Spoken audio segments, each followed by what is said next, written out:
Hey, Sydney. Hey Samuel. Do you know anything about new math? Not a lot. What do you know? I don't know anything about new math, but I do know about quick math. What's quick math? 2 plus 2 equals 4 minus 1, that's 3 quick maths. Whoa, bars. I'm glad you're here, honey Sonny. I'm going to get right into the message. I'm going to tell it like it is, as they say. Oh, I heard a hallelujah. Did you think I don't know what the hell is going on? And a lot of strange places. Where in the hell have you been? Hellfire! Hellfire! Hellfire! All right. Okay, there's something else, too. Hello, everybody, and welcome to the Satire Fire podcast, the premier podcast for men who are not hot and are always wearing their jacket. I am your host, Samuel. I'm Sydney. I can't pronounce my name. And we are here to talk about a satirical musician. This is somebody who unfortunately passed away somewhat recently, and we thought that was a good opportunity for us to talk about him and his life. This is going to kind of slot into our Satire Fire mixtape Au revoir, where we are going to just talk about a couple of songs of his during this interlude episode.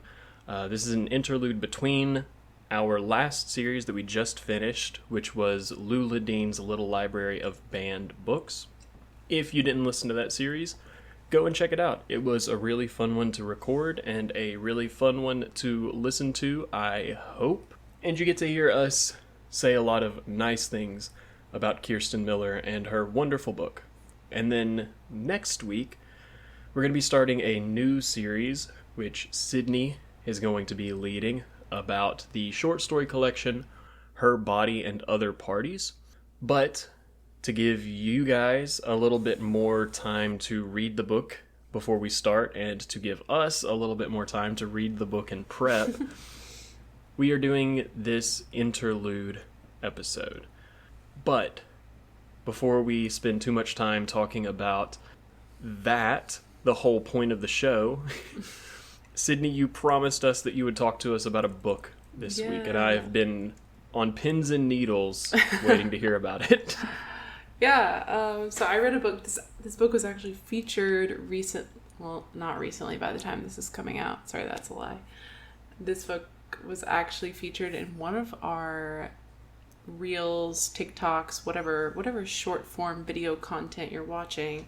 This book was in the video. So if you're an OG, go find it. Let me know what video it is, and I'll send you a compliment over a DM. But it's The House The House in the Cerulean Sea by TJ Klune. And I meant to bring the book with me because there's this really cute review by V.E. Schwab, the author, on the front cover of the book. You know how sometimes books will have like reviews from other authors or things like that. And it's a quote that says, "I loved it. It is like being wrapped up in a big gay blanket." And that's so cute. But I read this book because it's kind of popular and it's a fantasy-ish, but not really. On TikTok is where I first saw it. Book Talk, shout out Book Talk. But it was compared to the show, why am I forgetting the show right now? Foster's Home for Imaginary Friends. So Foster's Home for Imaginary Friends was on Cartoon Network, and I don't know, I watched it when I was a kid, but it was kind of compared to that, but like make it gay. Anyways, and so it seemed interesting. I read the synopsis, but basically this book is about this man, and he's a caseworker for the Department in Control of Magical Youth. And so he goes, like, in this world, magical youth are regulated, they're registered, and that they're just normal, like there are magical youth in this world. And they're kept in orphanages, that's what they call them, but no one's really adopting them. But they're kept in these facilities as children to kind of control their exposure to the non-magical world, basically. Just like to keep it, they say it's to keep them safe and keep others safe as well. But anyway, so he's a caseworker, and so he goes out and visits orphanages and things like that to make sure everything is okay and that they're following the rules and regulations set out by this government agency. And he's very like by the book. And then he's sent on a like top secret, like classified mission to this one orphanage that allegedly the youth there are much more dangerous than any other magical youth. And specifically, like it says this in the back of the book, so it's not a spoiler, they're worried that these youth might bring about the end times in the world. And so they're like, go check on this orphanage, and also the orphanage's master, is what they call it, like the keeper of the orphanage, the person who is taking care of these youth. And I don't want to say a lot more because I feel like I'd start spoiling it, but it's really sweet. Like, it's just so endearing, and I found myself caring for these kids so much, and caring about the caseworker, and caring about Arthur, who's the person in charge of that orphanage. Like, I just cared about them all so much. It really was like a big gay cozy blanket. I really liked it. I would definitely recommend it. It's not like, it definitely is very fictional, obviously, and it's not incredibly serious, but I mean, it made me tear up sometimes. Like, it was just really sweet. It was a very feel-good book, very cozy. I mean, there's a bit of like action kind of, but anyways. Yeah. So that was I've definitely seen the cover a lot. Yeah. So I have heard of it, but I didn't know anything about it, so that's nice to learn something about it. And it's kind of like if you read like Miss Peregrine's Home for Peculiar Children, if you read that series, similar but less dark. Yeah. I was a really big Series of Unfortunate Events kid. Yeah, that too. What have you been reading or doing or watching? So I've continued my quest of pre-reading books for the show, which unfortunately results in me not having a lot to talk about because I don't want to do too much talking about satirical books when we haven't done an episode about them yet. But I did want to talk about one book that I read recently that I don't think a lot of people know is satirical, because it's from an author that a lot of people don't necessarily associate with satire, despite the fact that they probably should. And that would be the book Notes from Underground by Dostoevsky. Oh, yeah. I love Dostoevsky. He is one of my favorite authors, and definitely, it's tough to say, but I think he's my favorite Russian author. And wait, sorry to pause you, but isn't that the book that in the Fahrenheit 451 movie they're reading? Yeah, okay. Yes, yeah. This one is connected to the Fahrenheit 451 movie because instead of talking about the Bible, they pull quotes and refer to Notes from Underground a couple of times. So specifically, I was reading the translation by Richard Pever and Larissa Volokonsky, who power couple, slay, work. There's a lot of people who don't appreciate the way in which they translate Russian literature, but they are definitely my favorite translators. And I guess that I wanted to talk about this a little bit more than actually the book itself. The book itself is great. The book itself is wonderful. I loved it. Spoiler alert, 5 stars. We're going to talk about it at some point. But I wanted to talk about translations because I really enjoy reading translated literature. And I think it's so interesting to find translators that you really enjoy. And for me, that's the couple of Pever and Volokonsky, where whenever you're doing a translation, you kind of have to make judgment calls of, do I just translate this text word for word, literally, exactly what it would be if it was said in English, or do I soften the edges a little bit to make it more culturally understandable from an English perspective? Mm-hmm. And I think that they, as a duo, lean more towards the former than the latter, where they allow the work to be a little bit clunkier in an effort to preserve as much of what the original has as possible. And I think that that is something that some people don't like, and I totally understand that. For some people, they want what is going to be the easiest to read and understand, and that's going to be a different set of translators. But as far as adapting the work into English in a way that feels literary and significant and I guess as close as I would want it to be to the artist's intent, I think they do a really, really great job. So if you are on the market for some Russian translated literature, I would recommend them. They've done a lot of Dostoevsky translations. I believe they've translated some Gogol as well.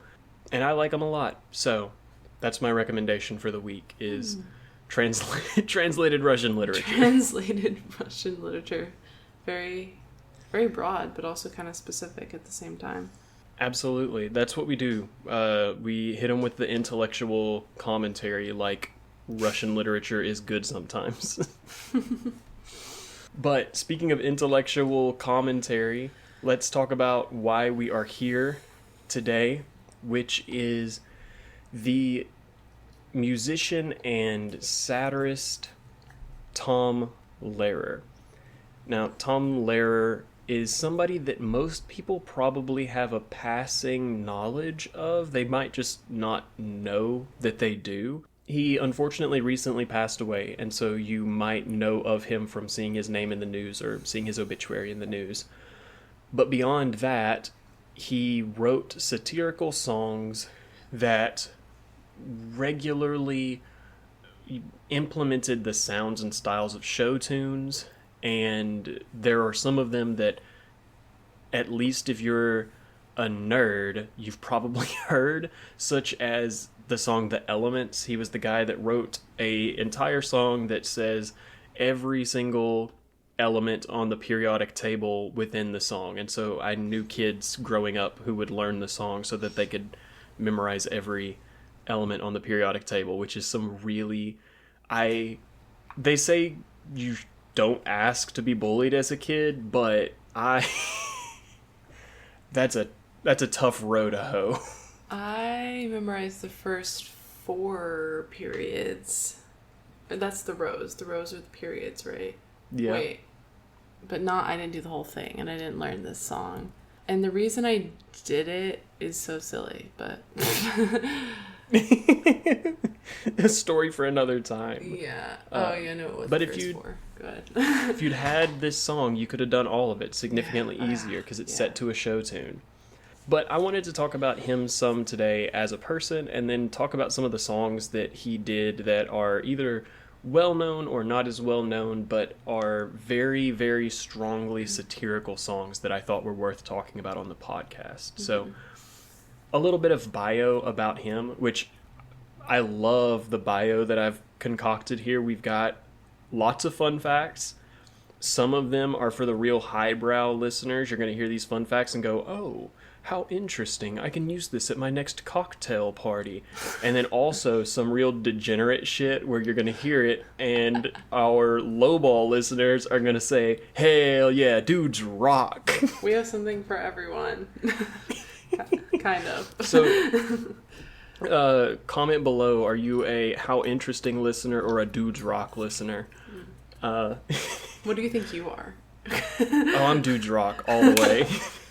I feel like I'm somewhere in the middle ground. Depends on the day. I don't know. I'm gonna hit some heavy dudes rocks throughout this episode, but Tom was born in 1928 in New York. He died July 26th of this year, and if you are unfamiliar with his work, he's very much in the same ilk as like Bo Burnham or Weird Al, where it's like comedy, humorous songs, but his tend to skew very obviously satirical to a greater degree than those contemporaries do.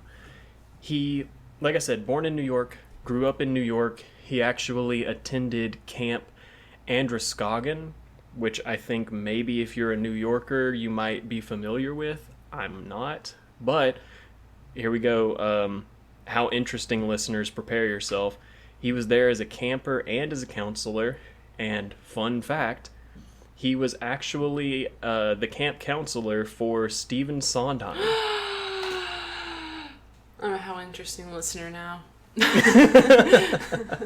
If you're a Dudes Rock listener, Stephen Sondheim was the guy who made Merrily We Roll Along, We Roll Along, Into the Woods, Sweeney Todd, The Demon Barber of Fleet Street. Very, very famous, multi-Tony Award-winning musical guy.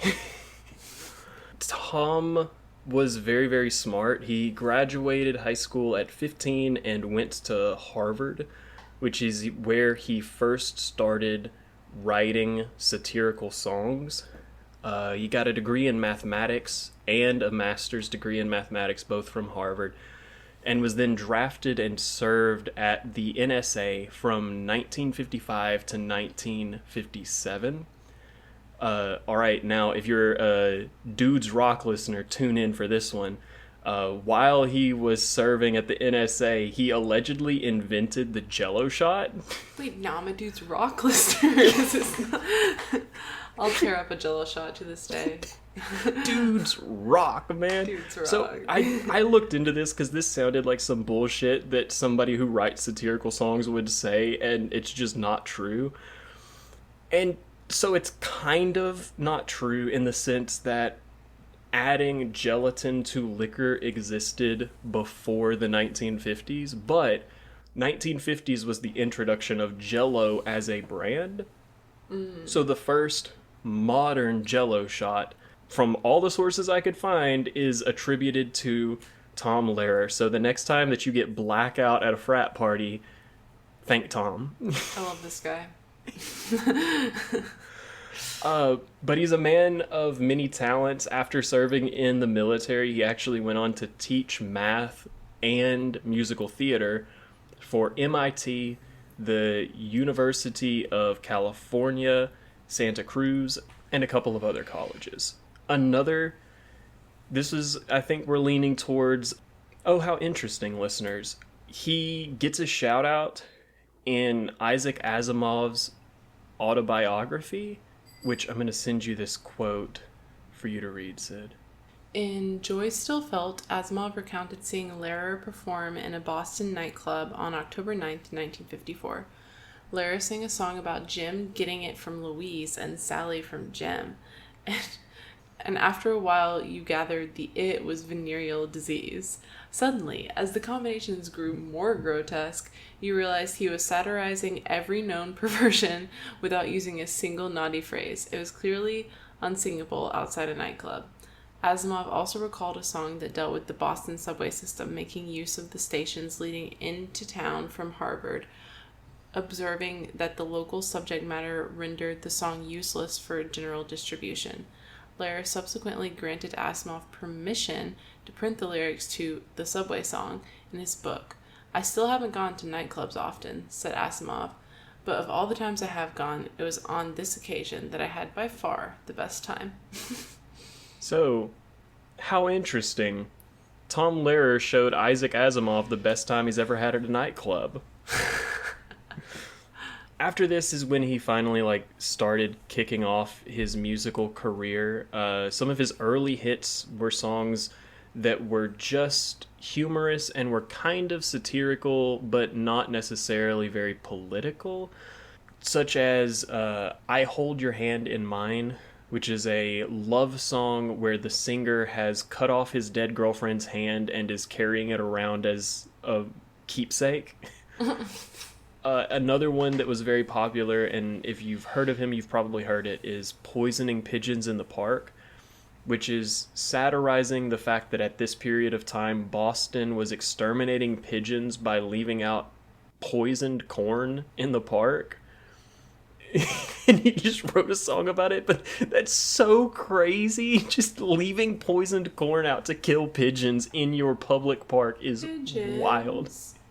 Oh, I love pigeons. In 1960, he became the resident songwriter for the American version of the satirical show That Was the Week That Was. And at this point, his songs started becoming more political, and those are kind of the ones that I'm going to talk about, but we'll talk about those in just a second. Later in life, he did something that I think is really interesting. I don't think that I've seen a lot of satirists do this, but he kind of acknowledged that as an art form, satire doesn't necessarily have a lot of power to change minds. He had this quote that I am going to send to you to read, Sid. I don't think this kind of thing has an impact on the unconverted, frankly. It's not even preaching to the converted, it's titillating the converted. I'm fond of quoting Peter Cook, who talked about the satirical Berlin cabarets of the 1930s, which did so much to stop the rise of Hitler and prevent the Second World War. That was funny. Yeah, just kind of saying like, yeah, satire, it really has an impact. Can't you see how it stopped World War II from happening? And I think that it's interesting to just kind of recognize that what you're doing is humorous and it's fun and it's funny for people that believe you. But once it leaves that circle of people who already agree with you, it starts to kind of fall flat, which is something we saw with the reviews for Lula Dean. If you're a conservative and you read Lula Dean, it doesn't change your mind about banning books. It just irritates you. I think we've seen that in most reviews, honestly. Like, Yeah. I do feel like the audience that would disagree doesn't even get the point of the book often. Exactly. He did say, though, that there was one form of inspiration that he was proud of his songs leaving on people. He said, quote, "If, after hearing my songs, just one human being is inspired to say something nasty to a friend, or perhaps to strike a loved one, it will all have been worthwhile." Whoa. He also was like a chill dude up until late in life. There's some stuff that we'll talk about that's not super chill when he was making songs in like the 50s and 60s that are just kind of not cool today. But in a February 2008 phone call, the Washington Post interviewed him off the record. And when the interviewer asked if there was anything that he could print for the record, Lehrer responded, quote, "Just tell the people that I am voting for Obama." And now we're getting back into Dudes Rock territory. So Dudes Rock listeners, come back in. In 2012, the rapper 2 Chainz sampled Lehrer's song The Old Dope Peddler on his debut album based on a true story. In 2013, Lehrer said he was very proud to have his song sampled, quote, "literally 60 years after I recorded it." And he went on to describe his official response to the request to use his song, quote, "As sole copyright owner of The Old Dope Peddler, I grant you motherfuckers permission to do this. Please give my regards to Mr. Chainz, or may I call him 2. Or may I call him 2? So silly. Dudes rock, man. Mr. Chainz. And then, like, one of the last things that he did in October 2022, or last things that's notable that I'm going to talk about, was in October 22, he released all of his songs into the public domain, which means they're all free to use, and also means I will probably include some clips of them as we're talking about them in this episode, so you get to listen to them a little bit. Thanks, Tom. Thanks, Tom. Shout out to you, man. Yeah. But that's a overview discussion about who Tom Lehrer is as a person. I enjoyed learning that. I hope that you enjoyed learning that and either have a fun fact for your next frat party or your next cocktail hour, whatever type of listener you happen to be. Now, the specific songs that I wanted to talk about, the first one was going to be his song New Math. Sid, we talked about it very briefly in our intro, but do you actually know anything about New Math? Like the new standards for math? Well, it was what was called New Math in like the 50s. Yeah. Not really, no. I mean, it seemed as though they were making it more complex, potentially, to, like, yield understanding of math rather than just getting the answer. That's what I guess he said in the song, but I don't really know, like, what was going on. He pretty much covers it super well in the song, where essentially this was a craze that started in, like, the 50s and then ended up dying out by the 60s, where the intention was to have kids not just memorize math, but understand the concepts of math and have a comprehension of it. And so some of the things that they did were teaching math with different base numbers. This is something that I have very limited experience on, so if you're a mathematician and I do a terrible job explaining this, let me know how I could have done better. But most of the time, Americans are doing math in base 10, where 10 subdivisions make up one larger something. This new math wanted to teach kids also using things like base 8, where 8 smaller subunits create the larger thing. And so instead of having a tens place, you have an eighths place. And instead of having a hundreds place, you have, I believe, a sixteenths place. This was not how I was taught math, so again, if I get it wrong, I'm sorry. But it almost intentionally made math more convoluted, because by making it more convoluted, it was harder for students to just memorize it, and so they had to learn it. So the example that he's giving is the number 342 minus 173, which this is going to be so much fun as an audio medium listening to me explain how to do subtraction. Stop where you are. But guys, just like skip forward like a minute. He first shows how math was done at this time traditionally. So 342 minus 173, he says 3 from 2 is 9. Carry the 1. Which makes no sense because that's not how we do math anymore, which I'm going to talk about here in a minute. But 3 from 2 is 9, carry the 1. And if you're under 35 and went to private school, you say 7 from 3 is 6. But if you're over 35 and went to public school, you say 8 from 4 is 6 and carry the 1, and we have 169. That's how they used to be taught how to do math, which is literally just memorization of this from this is this, and then that makes this, and as long as you can memorize it, you're okay. And then he goes on to say, but in the new approach, as you know, the important thing is to understand what you're doing rather than to get the right answer. Here's how they do it now. You can't take 3 from 2. 2 is less than 3, so you look at the 4 in the tens place. Now that's really 4 tens, so you make it 3 tens, regroup, and you change a 10 to 10 ones, and you add them to the 2 and get 12, and you take away 3, that's 9. Is that clear? Now instead of 4 in the tens place, you've got 3 because you added 1, that is to say 10 to the 2, but you can't take 7 from 3, so you look in the hundreds place. From the 3 you then use 1 to make 10 ones, and you know why 4 plus minus 1 plus 10 is 14 minus 1, because addition is commutative, right? And so you got 13 tens, and you take away 7, and that leaves 5. Well, 6 actually, but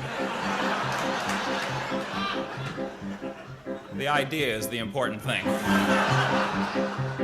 Now go back to the hundreds place. You're left with 2, and you take away 1 from 2, and that leaves... Everybody get 1? Not bad for the first Now, day. Sid, this is how I was taught to do math. Is this how you were taught to do math too? The second one? Yeah. I need to write it down. Can't do that in my head. I was taught that you can't take away 3 from 2. Yeah. And so you added 0. You make it 13 or whatever. Yeah. Or 1, yeah. And I guess that's how I was taught to do math as well. It's interesting to me because this was one of the things that I was reading about. This is one of the few things that really stuck around from new math, is this system of taking a number in the tens place and turning it into ones, or taking a number in the hundreds place and turning it into tens. to make it more understandable what you're doing when you're subtracting, and I think it's cool that it carried over. He goes on from that, just walking you through all of the steps of getting to the answer. And it's fun, it's funny, go and listen to it. It's tough to follow because I think that when he was doing it live, he had like a blackboard or something that he was showing everybody how to do stuff on. Yeah. But this is one of the songs that both people who liked New Math and people who disliked New Math all liked. They thought that it was a fun song. And I think that it's maybe a little bit, it's more humorous than necessarily satirical. But I really enjoyed it, and I wanted to point it out because I think that's one of his most lasting songs. Yeah. I liked it. Well, it was the first one I listened to, and I immediately noticed it was very Broadway-esque in its production. But specifically this one reminded me of We Both Reach for the Gun from the musical Chicago, which came out in like the 1970s, so it came before. Yeah, it's tough to visualize, particularly when he starts so the first verse is all about doing it from base 10, and then he ends the first verse and says, well, that's actually not the right answer because the book wants us to do it in base 8. And then he does it all again using base 8, which is a system that I'm so unfamiliar with. I was entirely lost, and it was fun and enjoyable to listen to, but could not explain to you how the math was happening. Yeah, no, I definitely needed a blackboard because I was like, whoa. I can't. I was good at math, but I wasn't particularly good at visualizing math in my head. I needed to write it down. Yeah, I mean, which I guess, to be fair, that was what New Math wanted you to be able to do. So maybe you needed more New Math in your life, Sid. Maybe I needed more New Math, yeah. The next song that I wanted to talk about was significantly more political. All the rest of the songs that I'm going to talk about are more political than New Math is because they're dealing with bigger concepts. But this one is called National Brotherhood Week. If you're unfamiliar, the concept of National Brotherhood Week began in 1927. It lasted for several decades, and it was meant to promote cohesion, specifically between Protestants, Catholics, and Jews, but then kind of like branched out to be like just overall pro-immigration, pro-social cohesion, American identity. And this song is really taking a look at, well, that's really awesome. We have a whole week dedicated to not hating each other. This was my favorite one. It opens with, the white folks hate the black folks, and the black folks hate the white folks. To hate all but the right folks is an old established rule, but during National Brotherhood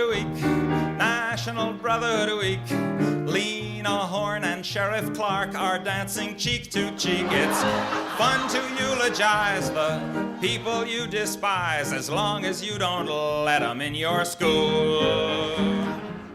For those who are unfamiliar, Lena Horne was a huge civil rights advocate, promoter of civil liberties, whereas Sheriff Clark was the sheriff in Alabama at the time who did a lot of the arrests during the march from Selma to Montgomery. So basically the exact opposite of a freedom fighter.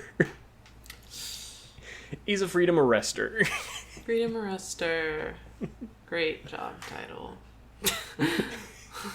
But you said you liked this one, Sid? Yeah, no, it's my favorite one. It was silly, but it was also like so on the nose, and he kept dropping lines. I was like, whoa. he really ate with that one. Whoa. Like I was just like I like it says American is apple pie line, and just I don't know, he kept saying things that I was like, yeah, you tell him. Yeah, I like this one a lot too. I think that if it has a failing, the failing is in doing a little bit too much like both sides almost, where it's like, oh, the white folks hate the black folks and the black folks hate the white folks. And it does stuff like that a couple of times throughout. And obviously that's a very simplistic understanding of the white folks are doing a lot more than just hating black people, and black people maybe have a really good reason to hate and mistrust white people. But I mean, it is like a 40-second satirical song, and so expecting a tremendous amount of social nuance feels a little bit above the scope of what Tom was going for. Yeah. No, it definitely was like very silly in nature. It was very humorous, and it wasn't making a strong point or offering a solution about, like, it was just kind of pointing out the hypocrisy. Again. Exactly. I feel like, it's all pointing towards what he said about his own work, which is that it really just served to titillate the people that agree. If you agree that race-based discrimination is bad, then you probably think that this is a funny song. It's not going to make you think that discrimination is bad if you don't already think that it is. Mm-hmm. Yeah. I also liked the line, be nice to people who are inferior to you. Like, it just it's like that. Yes. Yeah. He really takes this, like, stance or this, like, narrator perspective in all of his songs where he's just, like, a third-party observer who's fully in support of the situation. And so he's saying these things that obviously we can see are ridiculous, but he's saying them fully, like, straight-faced, because as far as he can interpret it as a supporter, this has got to be what they're talking about, right? Mm-hmm. The next one, and this one is my favorite song, is Send the Marines. This one is all about United States military policy and also international relations and the way that we go about operating with and within other countries. And it's a lot. If what I've just said there does not give you a total picture of the things that I'm kind of alluding towards, boy, do I have some books that would be really fun for you to read. But the lines on this one that I really liked, it starts off, when someone makes a move of which we don't approve, who is it that always intervenes? UN and OAS, they have their place, I guess. But first, send the Marines. We'll send the them. UN and OAS, they have their place, I guess, was so funny to me. Like, yeah, we'll send institutions that can help people or can provide resources, stuff like that. Sure, whatever. But before we do that, let's get the Marines in there. Let's get the Marines in there. Some brute force will do it. I really like the second verse I guess in the bridge, I guess, it makes a couple of references that are interesting, where it's like, we'll send them all we've got, John Wayne and Randolph Scott. Remember those exciting fighting times. To the shores of Tripoli, but not to Mississippi. Which is a reference to the song for the Marines says we're going to go to the shores of Tripoli. But then it's referencing the fact that this was all happening during anti-integration in schools and stuff, and how they were allowing, in certain states, Marines and National Guard and stuff like that were being utilized in not great ways to prevent integration in schools. And so I thought that was a fun a fun jab at the use of the Marines. But I also really liked, what do? We send the Marines. For might makes right, until they've seen the light. They've got to be protected, all their rights respected, till somebody we like can be elected.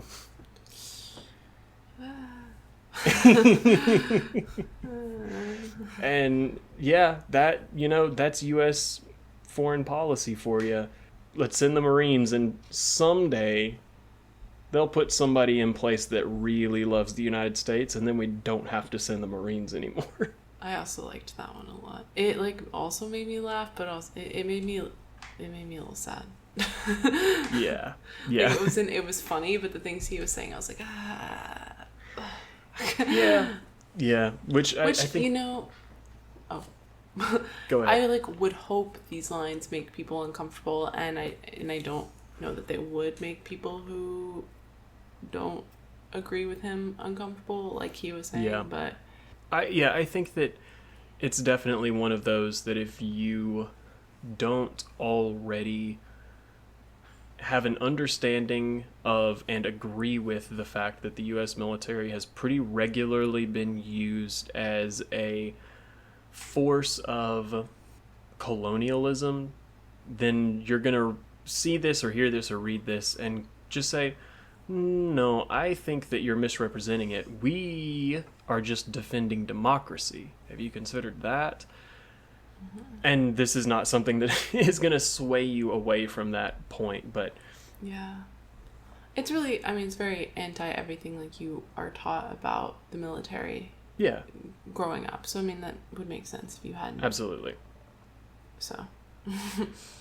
The next one I wanted to talk about was pollution, which this is kind of what I was alluding to earlier of some stuff that's not really, like, cool today, because he's doing some uncomfortable accent work here.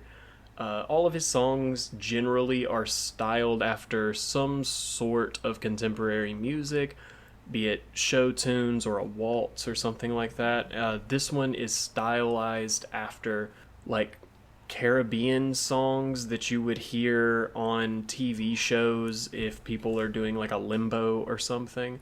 And he's going... not super hard, but he is leaning into a Jamaican accent and has some grammar mistakes that are obviously like intentional to convey the character that he's portraying. But this one starts off with if you visit American City, you will find it very pretty. Just two things of which you must beware. Don't drink the water and don't breathe the air. Pollution, pollution, they got smog and sewage and mud. Turn on your tap and get hot and cold running crud. I thought this one was fun and funny because it's such a... I feel like it's so stereotypical. If you go to a different country, the amount of people who will be like, oh, you can't drink the water there, like they've got too much pollution, the water is bad, you're going to get sick if you drink the water, stuff like that. I liked the inversion of that commentary by saying, yeah. It's also pretty bad in America too. There's like a lot of pollution, particularly in cities. Mm-hmm. Yeah, or even non-cities. A lot of like local communities struggle with having clean water because they have less infrastructure, like little, not local, like smaller cities or even towns. So yeah, like good critique. Yeah, like it's something that we hear about all the time, like cities that it's found out that they've had bad drinking water for a while, or cities that people are getting cancer as a result of nearby pollution and stuff like that. It's as a bit of a local example for my home area, Elon Musk recently put in a data center in Memphis, Tennessee, and the emissions from that has resulted in the local community having a significantly higher rate of asthma than anywhere else in the city. So isn't that fun? And isn't Memphis a city in Tennessee that has a higher minority population than other cities in Tennessee? It sure is, and it's almost as though the plant was put near a neighborhood that was also a higher proportion of minorities than other places in the city. It's crazy how that works. It's almost like There's this thing called environmental racism. Anyways. Wait a second. Let me scroll back up so we can talk a little bit more about National Brotherhood Week. I don't think you guys got it the first time. I did like in this one at the end. He was like, in breathing the air, he did a little cough. That was funny. Yeah, if you haven't listened to any of it, I don't think that this is part that I'm going to add in as audio clips later, but some of his albums include him doing like little stand-up routines as an introduction to his song. I'd recommend listening to those as well because they're fun, they provide some context for the song, and it just adds to the whole experience. I think that he would have been really fun to watch perform live, and that adds that to it. Picture being in a Boston nightclub in the 1950s. Or doing Jello Shots with Isaac Asimov. Yeah. Whoa. that sounds crazy. I'm gonna make like a meme that includes all of that somehow. I don't know if I have that talent. It'll be Tom Lehrer, Isaac Asimov, and Stephen Sondheim all doing Jello Shots in Boston. I gotta do this. Ideal Jello Shot rotation. It's oh my gosh, my dream date. Cute. Oh, I'm gonna use that. The last song that I wanted to talk about was Who's Next, which is all about nuclear war and specifically nuclear armaments. So this is coming out during like Cold War era when countries are ramping up their nuclear production with the stated rationale being, oh, we're never going to use them in offensive measures, but this is just in case. Like, just in case we need to defend ourselves, we should have as many life-ending weapons of mass destruction as physically possible. And it talks through the logic of that and like what different countries are saying and doing. I really liked the intro and the outro were the two favorite parts for me. So it opens with First we got the bomb, and that was good because we love peace and motherhood. Then Russia got the bomb, but that's okay because the balance of power is maintained that way. Who's next? Who's next?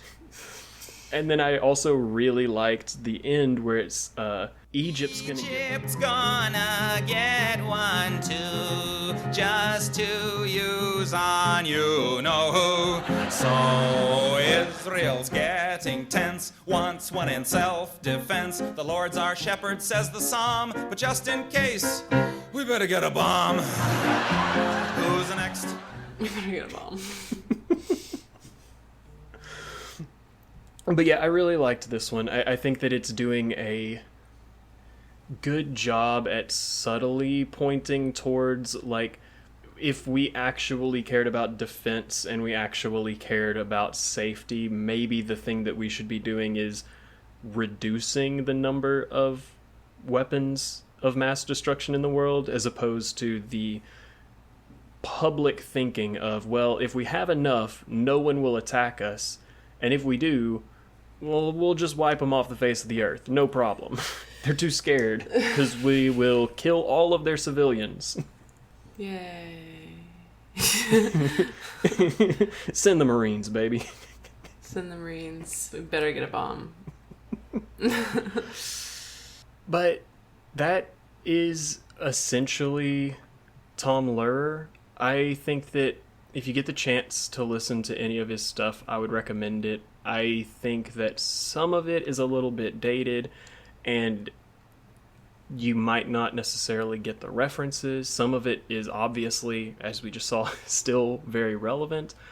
But regardless of how relevant it is, I think that he has a enjoyable way of writing songs that are fun to listen to, and he's obviously a fun and funny guy to just hear him speak about things. And yeah, I thought that it was really, I enjoyed getting the opportunity to do a bit of a deep dive and learn more about him as a person, and also learn a little bit more about some of his songs that I had not listened to previously. Yeah, no, I enjoyed it too. I didn't really know about him. Like, I'd heard some of his stuff, I think, without really knowing that it was him or who he was. Yeah. I didn't know any of his life story, but yeah, I really enjoyed it. It's fun. Yeah. If you're into Bo Burnham, I'd say give it a shot. Mm-hmm. Which, at some point, we should probably do a Bo Burnham episode, which would also be very fun. That was the first thing I thought when I like started listening to New Math. I was like, oh, this is like kind of like Bo Burnham. Yeah, which Bo Burnham also has a song called New Math. It's different, but there's an overlap there. Mm-hmm. If you in the audience know of any other satirical songwriters that you'd like for us to cover, shout them out. Let us know, because I'm always open to finding more things to do these interlude episodes about. Yeah. And we have, just kind of like to plug this type of episode, we do have one other Fire Mixtape episode is what we call it, where we don't discuss satirical songwriters or a satirical songwriter, but we discuss 3 songs that have satirical elements, and they're more modern songs. So that's fun. If you liked this episode, you can go check that one out. Yeah, absolutely. We didn't really do it for each individual song, and that's obviously chill and fine, but I think that we can talk generally about the Satire Fire bookmarks of satire with Tom Lehrer. I think obviously he's using a lot of humor. Yeah. And is obviously using a lot of irony, as well as exaggeration. And then I think that he is ridiculing, but I don't think that he's necessarily critiquing. Yeah, there's not like a lot of solution or specificity around like what aspects of these things are bad and how they could be changed, or Yeah, so I think that just across the board, basically all of his songs are at 4 out of 5 for our specific rating of satire. But I hope that you enjoyed learning about him as much as I enjoyed talking about him. Thank you just for listening to the podcast. If you enjoyed it, please leave us a 5-star review, rate, subscribe, follow, comment, send us a passenger pigeon with nice words on it, anything like that. Don't put out any like poisoned corn nearby that pigeon, please. That's the takeaway from today. Don't poison pigeons, please. They can't help it. We put them in this position. It's not their fault. Our intro and outro are remixes of the song 48 by Cullah.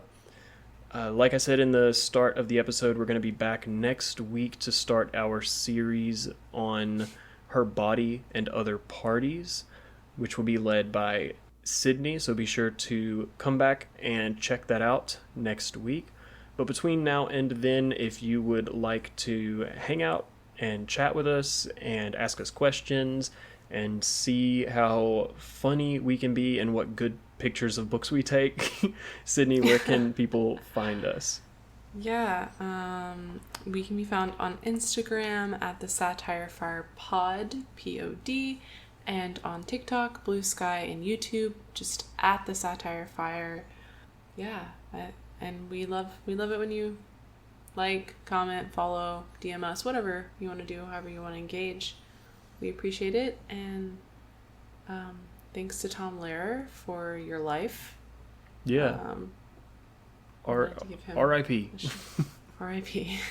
Seemed like you were a cool guy, and you invented the Jello Shots, so lasting impression for sure.